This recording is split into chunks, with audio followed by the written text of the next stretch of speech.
Hi, my name is Dave Quinn and I have locally advanced high-risk prostate cancer. Now, this is one in a short series of video blogs I'm going to do to talk about my experience of prostate cancer, and the topic of this particular one is going to be on diagnosis.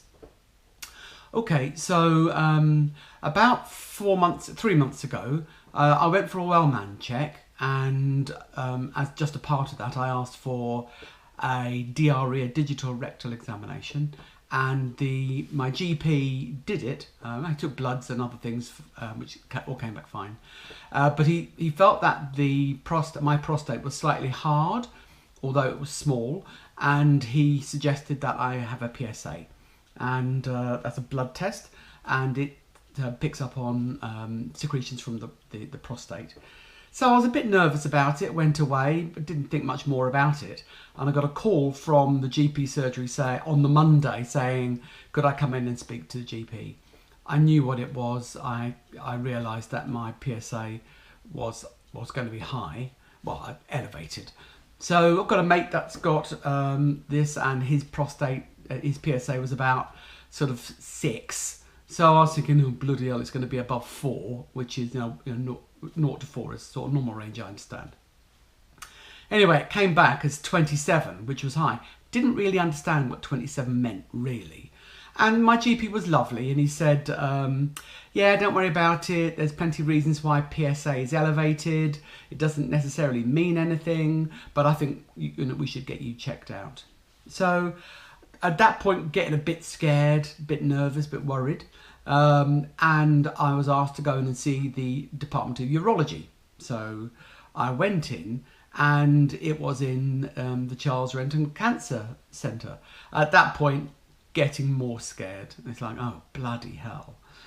So I went in with a friend of mine. So having somebody with you for all of these appointments, I'd say, is a really good idea. Because what I know is, when I'm scared, when anybody is scared, it's very hard to think. It's very hard to get your head around things. It can be very hard to remember stuff. So for virtually all of my important appointments, I either went with a friend or my wife, and I recorded the sessions on my mobile phone. So I said to all the doctors, do you mind me recording things, because I'm a bit scared and I may not be able to remember things, and there may be important things I didn't ask.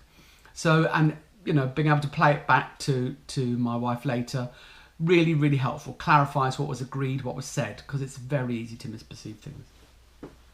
So when I went in, I had another examination, and they said that they could feel a nodule, which was another indicator that things weren't all that they should be. And I had another blood test. Now that one came back with a PSA of 25. Now a PSA above 20 places my cancer in a high risk category. I think below 10, it's low risk. These are helpful things to know, all right? So one of the things I'd say to any guys out there listening to this is, get yourself some information. I know for me, knowing stuff reduces my anxiety. It can be scary reading things, reading words like metastases and cancer and locally advanced. All of these things can be very disconcerting. So a book I would really recommend to you is this one. It's by Ripoll and Saunders. It's Prostate Cancer, A New Approach to Treatment and Healing. It's a really comprehensive book, and it takes you through all the different stages of diagnosis and treatment. And it addresses low-risk prostate issues, medium-risk prostate issues, and high-risk prostate issues. It takes you through, it explains what Gleason is, what PSA is. It takes you through the diagnostic process. It takes you through treatment options, the pros and cons and the risks. And it takes you through ways in which you can support yourself through the process.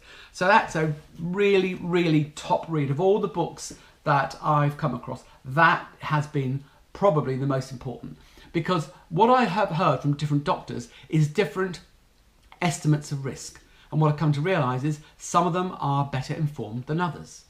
And the bottom line of it is, if you're going to have control of your prostate cancer or prostate issues, and I'm going to have control of mine, I need to know as much as they do. All right? I need to be able to make informed choices. So I'm going to talk about treatment in a separate little video blog. But for now, I want to talk about diagnosis. So I went in, and then what they said was, we'd like you to have an MRI scan, and I think they mentioned the possibility of a bone scan, all right? But I'd sort of forgotten that, really. So what I want to say about this is the time from having my PSA come back high to the confirmation that I had prostate cancer was about 2 months. And of all the time so far, that was the most wretched, because I just didn't know what the situation was. And nature abhors a vacuum. And what happened for me is I filled it with fears of metastatic cancer. So I'm perfectly well aware that the highest area of risk in terms of cancer is when it metastasizes, it spreads out of its primary tumour. And that was a very, very frightening time, because it was just living with uncertainty. So what I'd say to anybody that's in a similar position is my heart goes out to you. You're not alone. There's lots of us have been through it. For, facing your own death, my death, is a frightening thing. All right. Now, there are really clear things that you can do about that, and I'll be talking about that in a slightly different session. But one of the things is about really staying in the moment, not letting your mind spin off into catastrophe, recognizing, actually, none of us know how long we're going to live, and we actually do live with uncertainty, although we put it to one side. So to try and stay in this moment, to breathe slow, keep your feet on the ground, try not to let your mind spin out of control. And fear of death is a very, very natural and normal thing. So I went for the MRI scan. That happened quite quickly. Now, MRI is like a big tunnel they put you inside. It's a pretty noisy machine. And what I noticed while I was in the MRI scanner was, oh God, what are they going to find? Are they taking longer because they've actually found something bad? So again, that what-ifing with my mind was very present. Being quite frightened was present. So in the MRI scanner, closed my eyes, slowed my breathing, took my mind to times when I was happy and calm and relaxed on holiday, and I do things like flying and so on. So, but the process itself took about 40 minutes. So not too bad, but again, it's living with uncertainty and waiting for things to come back. Now, the other thing was that in Herefordshire, fortunately, they have a very, very good prostate cancer pathway, and it was decided that I was going to have a template biopsy. Now, not every hospital, not every service provides this. There are other alternatives. There's something called truss, which is like an ultrasound, and there's also a biopsy that takes a smaller number of cores. Go to the Prostate Cancer UK website. It's a brilliant website. It's got lots of information. If you want to speak to somebody, they'll call you back straight away. They are lovely people, really, really good resource. But my understanding is that if you're going to have a biopsy taken, if there's a significant degree of risk, which mine was because of my elevated PSA on 2 occasions, have a template biopsy. Go to your GP. If it's not available in your local hospital, ask where you can have it. And I would insist, all right, if you've got to go out of region, I think this is your life. The template biopsy, it puts a template, it's literally like a plate, where they take cores from the prostate and they map the prostate out in terms of taking little samples. It is the definitive test for prostate cancer. It tells them the type of cells that are in and how widely spread they are, and they come up with your Gleason score, which is a really important indicator of your risk, our risk, and treatment options. So after they got the MRI, it was actually on mine. They said it was a bit indistinct. They couldn't quite tell, and maybe it had gone outside the capsule, and maybe it hasn't. So my Gleason went from 4+2 to 4+4, went from 6 to 8. When I saw a surgeon later, he was saying it was unclear. So there was a bit of ambivalence in that. Now, when I went for the template biopsy, that was a day case, all right? It was done under general anaesthetic for me. It was a light anaesthetic. I have to say that probably the worst part of the template biopsy was the fact that I was catheterized. I found it very hard to pee afterwards. It was painful peeing and it was difficult peeing for about 3 or 4 days. And, you know, that also sparked concerns about, you know, how the cancer might have been and what might have happened and all that sort of stuff. So I had to wait, I think, 10 days or so for the results of the biopsy to come back. And, you know, if you imagine my prostate is there, you've got the urethra where you pee down, there's a tube down the middle. On the right side of the prostate, it was completely clear.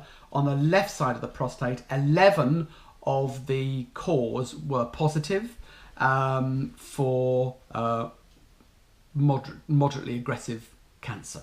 All right, with some possibility that it might have spread into the fibre bundle on the left-hand side. So that confirmed the diagnosis of prostate cancer. So going in to get that from the urologist was very frightening.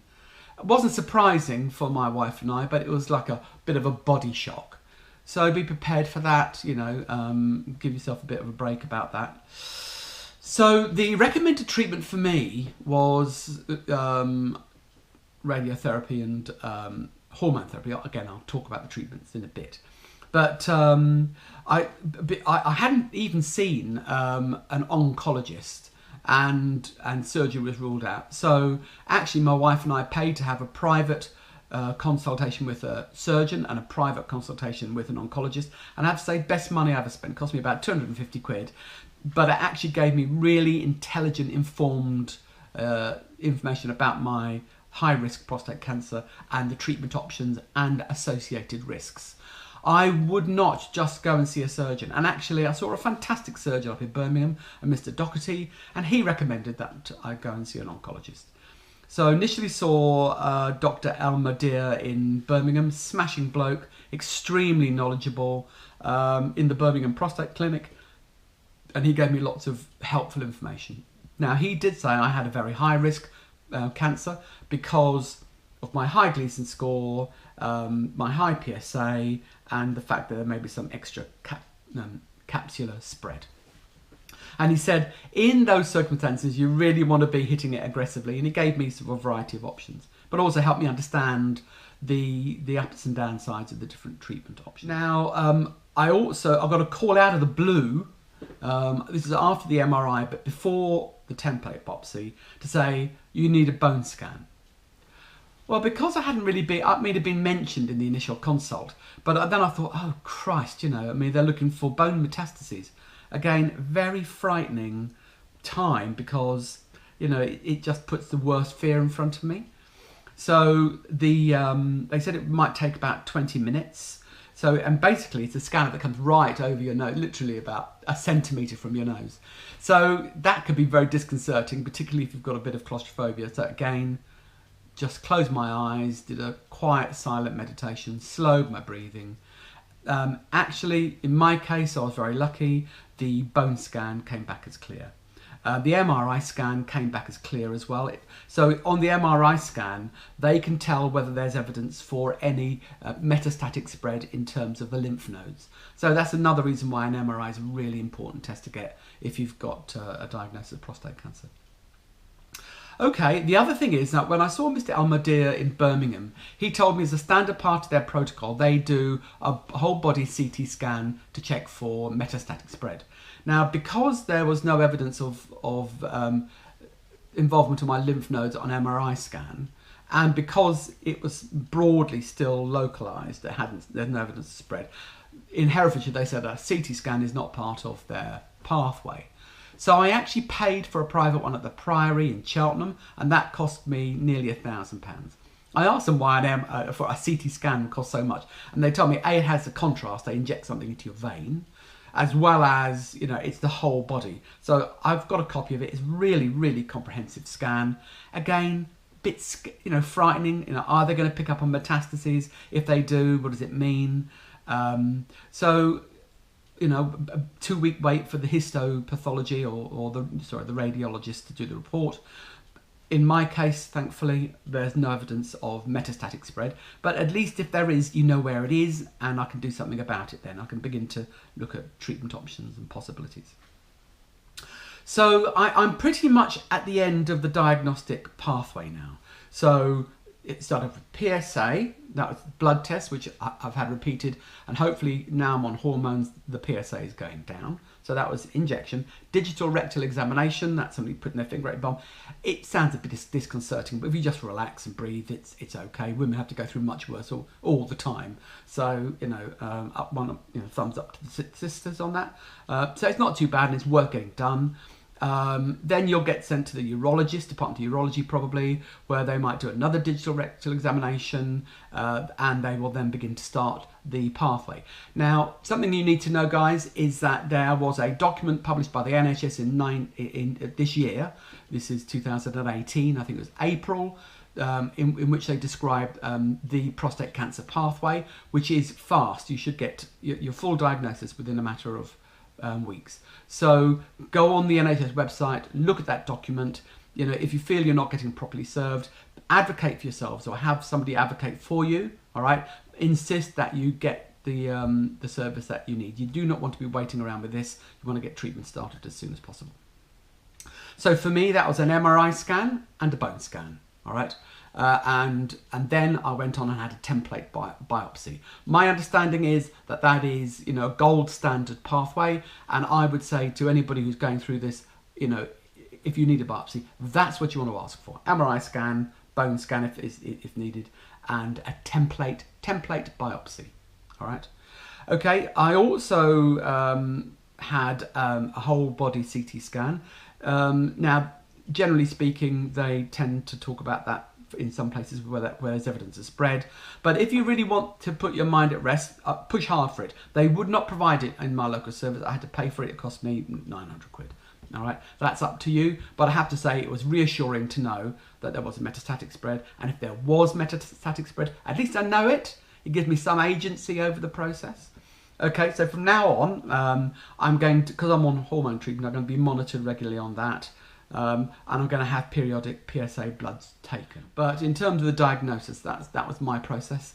Scary, yes. Living with uncertainty was one of the worst. A lot of men, when they hear they've got an elevated PSA, or they feel they may have prostate cancer, you know, have suicidal thoughts. You know, I might as well, you know, sort of do it now rather than go through the whole process of having cancer. Please, guys, if you get anything like that, go speak to your GP, ring up, you know, the Prostate Cancer UK. They have loads of really great people. The Macmillan staff in your local hospital will provide great support. You know, Samaritans. There's loads and loads of support out there. There's plenty. There's prostate support groups on Facebook. Do not isolate yourselves. Don't spin down into a dark hole. You know, allow yourselves to get the support that you need to get through this. Right? We're all scared when we hear this. We all deal with it in different ways. Right? But you know, if you have those dark thoughts, they're natural. They're understandable. Nobody wants to be facing this sort of thing. As a mate of mine said, this is one club you don't want to be a member of. But, you know, a lot of us are going to get either prostatitis or low-grade prostate cancer or other types. For you guys out there with metastatic prostate cancer, lots of loving thoughts to you. You know, my heart goes out with you and to you. Hope you're getting great treatment and support. And I'll talk in my next little clip about the treatment options. And the third in the series is going to be about coping strategies, how I deal with it, psychologically, physically, diet, and things like that. Okay, lots of love, take good care, and look after yourselves. Bye.